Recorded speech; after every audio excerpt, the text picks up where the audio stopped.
Good evening, my Real News Midday TV family. Welcome back to the channel for another news update. And in the news this evening, 80-year-old boy dies in fire, mother in custody. A Westmoreland mother has been taken into custody after her 8-year-old son perished in a fire at their home in Top Lincoln, Grange Hill, Westmoreland on Friday night. He has been identified as Ramil Richardson, student of Peggy Barry Primary in the parish. The police said that about 11:40 p.m., Richardson was alone in the house when it caught fire. His mother, who was on the outside, raised an alarm. The fire department was also contacted, the police said. It is reported that after cooling down operations, the lifeless body of Richardson was seen on the ground. The police said his mother has been taken into custody pending further investigations. 20-year-old charged with a businessman's murder. A man who is alleged to be one of two who killed a businessman at his shop along Market Street, Kingston on Friday, January 26, is now facing a slew of charges, including murder. Charged with murder, possession of a prohibited weapon, unauthorized possession of ammunition, and using a firearm to commit a felony is 20-year-old Stephen Williams, otherwise called African, a laborer of Nelson Street, Kingston. Williams is charged with the murder of Glenn Simpson, also known as a Sabi. Reports from the police are that about 9:03 a.m., Simpson was at his shop when he was pounced upon by Williams and another man who opened a gunfire at him. Simpson was assisted to the hospital, where he succumbed to his injuries the following day, the police said. Williams was subsequently arrested and charged. A court date for him is being finalized. Man facing assault and rape charges after alleged abuse of spouse. A man who is accused of abducting, detaining, assaulting and raping his spouse is now facing several charges for incidents that took place between October 2023 and April 2024. Charged with rape, forcible abduction, unlawful detention, grievous sexual assault, simple larceny, common assault and assault occasioning actual bodily harm is 27-year-old Damian Smith, a businessman of Myrtle Avenue, Phoenix Park Village in Portmore, St. Catherine. Reports from the Portmore police are that sometime in October 2023, Smith took his spouse, who is the complainant, from her mother's home to his. It is alleged that he then proceeded to lock her in his bedroom, where he physically and sexually assaulted her. In April 2024, Smith and the complainant reportedly got into an argument when he repeated his actions of assaulting her.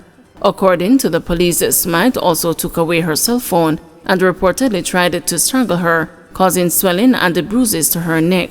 The complainant managed to escape and reported the matter to the police. Smith was subsequently arrested and charged.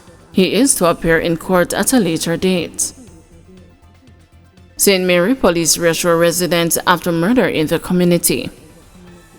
The St. Mary police, led by Acting Superintendent Kevin Francis, conducted a community walkthrough in Enfield on Saturday, April 27.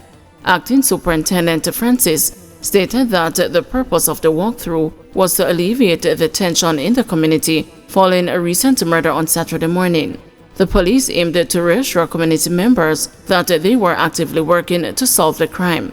We want to reassure citizens that our efforts are ongoing and we seek to solve this murder and to bring justice to those who are responsible for the crime, Francis said. The walkthrough saw the team engaging in house-to-house interactions with several community meetings held. On Saturday around 12:16 a.m., residents heard explosions and called the police. Upon the arrival of the lawmen, they discovered 22-year-old laborer Lamar Tubby Hunter of Junopen, St. Mary, lying face down in the road. It was discovered that Hunter had several gunshot wounds to his body. No motive has been established for the murder. Investigation continues. Expect showers and thunderstorms over next few days. The week is set to get off to a wet start as the Meteorological Service of Jamaica is forecasting that the island over the next few days is expected to see an increase in cloudy conditions with showers and thunderstorms. This is likely welcome news for some residents, farmers included, who have been experiencing water challenges due to ongoing drought conditions impacting the country. In its 5 a.m. forecast on Sunday, April 28, 2024, the Met Service said this is due to a trough now across Jamaica that is expected to remain across the region over the next few days. The unstable weather conditions are especially expected during the afternoon across sections of most parishes. Stolen phones belonging to Chinese businessman found during community walkthrough. A walkthrough of the community of Anota Bay in St. Mary on April 27 led to the discovery of the stolen phones belonging to the Chinese businessman who was robbed earlier in the week. On Tuesday, 35-year-old Jinglong Leo, a proprietor of Jinglong Supermarket, was held up and robbed of $100,000 cash, jewelry valued at US $3,500, cellular phones valued at $300,000, and a licensed firearm with ammunition. The matter was reported to the police, whose quick response subsequently led to the recovery of several of the stolen items. The phones were recovered on Saturday near the premises where the robbery took place. According to the police, officers were on an intervention walk as a result of the recent robbery and murder, which took place within the communities of Anota Bay and Enfield, when they came across the 3 stolen iPhones in bushes. No arrests were made. The operation was being conducted by the St. Mary Criminal Investigations Bureau, Cisco, and the Anota Bay Division. American man charged for ammunition allegedly found in luggage. The police at the Norman Manley International Airport have arrested and charged an American citizen who was allegedly held with ammunition in his luggage on Saturday night. Shane Samuels, 41-year-old welder of West Ledge Street, Los Angeles, USA, is charged with unauthorized possession of ammunition. About 9:40 p.m., Samuels arrived on a Delta Airlines flight from Los Angeles, and while being checked by customs, an X-ray of his suitcase revealed a magazine. Further checks revealed the magazine was loaded with 15 rounds of 9mm cartridges. Samuels was arrested and subsequently charged. Criminals taking control of U.S. victims' bank accounts to make elaborate purchases and transfer funds. A debit card belonging to an elderly woman residing in the United States was allegedly used by a scammer based in Jamaica to purchase a new Mercedes-Benz motor car in Japan and to cover shipping costs. In another case, an accused lottery scammer in western Jamaica allegedly used the U.S. bank account of an 80-year-old American woman to apply for a US $5,000 loan from the same financial institution. That loan was only rejected because the bank said they did not think that the person, the elderly woman, would be able to cover that loan, one investigator close to the case told the news last week. But the application for the loan was made by persons here in Jamaica. Amid a continued rise in fraud crimes against elderly Americans, Jamaican authorities say both cases, which remain active investigations, are prime examples of the emerging and innovative schemes concocted by lottery scammers here, replacing remittance companies and money mules as the preferred route to transport the proceeds of their criminal activities. A new phase of their scamming now involves the use of debit cards that are linked to U.S. bank accounts of their victims, as well as PayPal, the U.S.-based money transfer platform, and the gift cards. Head of Jamaica's Lottery Scam Task Force, Deputy Superintendent Luhas Daniels disclosed. As it relates to them using Western Union, we haven't seen that in a while, or MoneyGram.